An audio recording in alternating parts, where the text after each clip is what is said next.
সম্মানিত সুধী দর্শক ও শ্রোতা মণ্ডলী, আপনাদেরকে জানাই প্রীতি ও শুভেচ্ছা। শুভ দিন। আজ মঙ্গলবার 19 আগস্ট 2025 খ্রিস্টাব্দ। আজকে আমাদের জন্য ঐশবাণী সাধু মতি লিখিত মঙ্গল সমাচার 19 অধ্যায় 23 থেকে 30 পদ পাঠ করছি আমি দীপক পিয়াস হালদার। আজকে পাঠের বিষয়বস্তু, ধনীর পক্ষে ঐশ্বরাজ্যের পথ বড়ই দুর্গম। তখন যিশু তার শিষ্যদের বললেন, আমি তোমাদের সত্যি বলছি, ধনীর পক্ষে স্বর্গরাজ্যে প্রবেশ করা কিন্তু কঠিন হবে।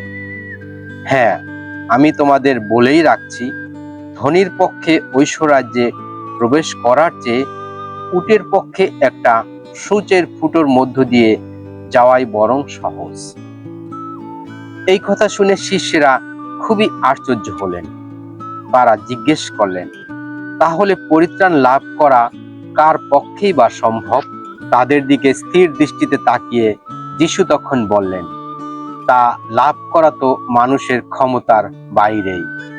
ঈশ্বর কিন্তু সবকিছুই করার ক্ষমতা রাখেন।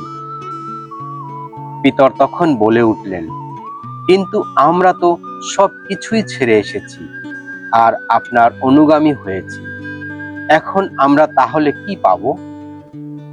যিশু উত্তর দিলেন, আমি তোমাদের সত্যি বলছি, যখন সবকিছুর নতুন করে তোলা হবে, যখন মানবপুত্র নিজের গৌরবের সিংহাসনে এসে বসবে, তখন তোমরা পাবে।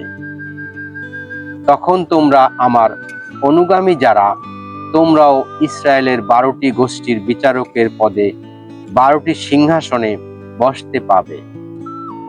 আর যে কেউ আমার জন্যে বাড়িঘর, ভাই বোন, বাপ মা, ছেলে মেয়ে বা জমি জমা ছেড়ে এসেছে, সে তার শতগুণই পাবে, আর একদিন সে লাভ করবে শাশ্বত জীবন। যারা এখন রয়েছে সবার আগে, তাদের অনেকেই সেদিন যাবে সবার শেষে, আর যারা এখন রয়েছে সবার শেষে, তাদের অনেকেই আসবে সবার আগে। খ্রিস্টের বাণী। খ্রিস্ট প্রভু তোমার প্রশংসা হোক।